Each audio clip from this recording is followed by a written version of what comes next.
Ada beberapa kategori dosa suami kepada istrinya yang dijelaskan dalam dalil Al-Quran dan hadis. Satu, suami yang tidak mengajarkan ilmu agama. Sudah menjadi kewajiban suami untuk memelihara diri dan keluarga yang dipimpinnya dari perinya azab kubur dan siksa neraka. Sebagaimana tertulis di Quran Surat At-Tahrim ayat 6. 2. Suami yang tidak merasa cemburu. Dalam rumah tangga, sifat cemburu sangat diperlukan sebagai bumbu-bumbu dalam cinta. Namun tentu saja hal ini tidak diperbolehkan dilakukan dengan berlebihan. Berikut hadis yang menjelaskan mengenai hal ini.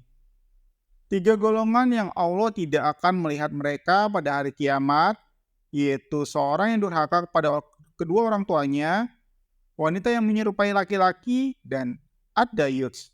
Hadis riwayat An-Nasai. Ad-dayuts atau dayus adalah laki yang tidak memiliki kecemburian terhadap keluarga atau istrinya. 3. Suami yang tidak memberi nafkah. Rasulullah SAW bersabda, seseorang cukup dipandang berdosa bila ia menelantarkan belanja orang yang menjadi tanggung jawabnya. Hadis riwayat Abu Dawud, Muslim, Ahmad, dan Tabarani. 4. Membiarkan istri bekerja untuk menafkahi suami. Tidak akan beruntung suatu kaum yang dipimpin oleh seorang wanita. Hadis riwayat Ahmad, Bukhari, Tirmizi, dan Nasai. 5. Suami yang memiliki perasaan benci kepada istrinya. Rasulullah SAW telah mengingatkan hal ini melalui hadis berikut. Janganlah seorang suami yang beriman membenci istrinya yang beriman.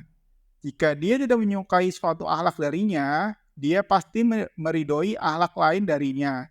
Hadis riwayat Muslim. 6. Enggan membantu istri dalam pekerjaan rumah.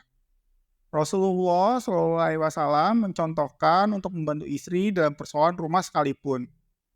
Rasulullah membantu pekerjaan istrinya dan jika datang waktu sholat, maka beliau pun keluar untuk sholat. Hadis riwayat Bukhari. 7. Menyebarluaskan aib istri. Begini bunyi hadisnya. Sesungguhnya di antara orang yang paling buruk kedudukannya di sisi Allah pada hari kiamat adalah seseorang yang menggauli istrinya dan istrinya menggaulinya, kemudian dia menyebarkan rahasia-rahasia istrinya. Hadis riwayat Muslim. 8. Poligami tanpa mengindahkan syariat. Islam tidak melarang poligami, namun hal ini harus mengikuti syariat Islam. Sebab jika dilakukan di luar syariat Islam, maka hal ini merupakan dosa suami kepada istri. Kemudian jika kamu takut tidak akan dapat berlaku adil, maka kawinlah seorang saja. Quran Surat An-Nisa ayat 3.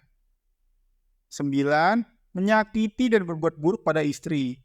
Contohnya memukul, atau juga menyakiti istri secara fisik merupakan bentuk perbuatan dosa suami.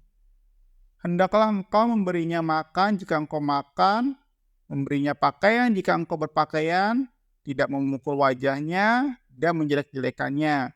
Hadis riwayat Ibnu Majah. 10. Tidak setia terhadap istri. Katakanlah kepada orang laki-laki yang beriman, hendaklah mereka menahan pandangannya dan memelihara kemaluannya. Yang demikian itu lebih suci bagi mereka, sesungguhnya Allah Maha mengetahui apa yang mereka perbuat. Dan katakanlah kepada wanita yang beriman, hendaklah mereka menahan pandangannya dan kemaluannya. Quran Surat An-Nur ayat 30-31.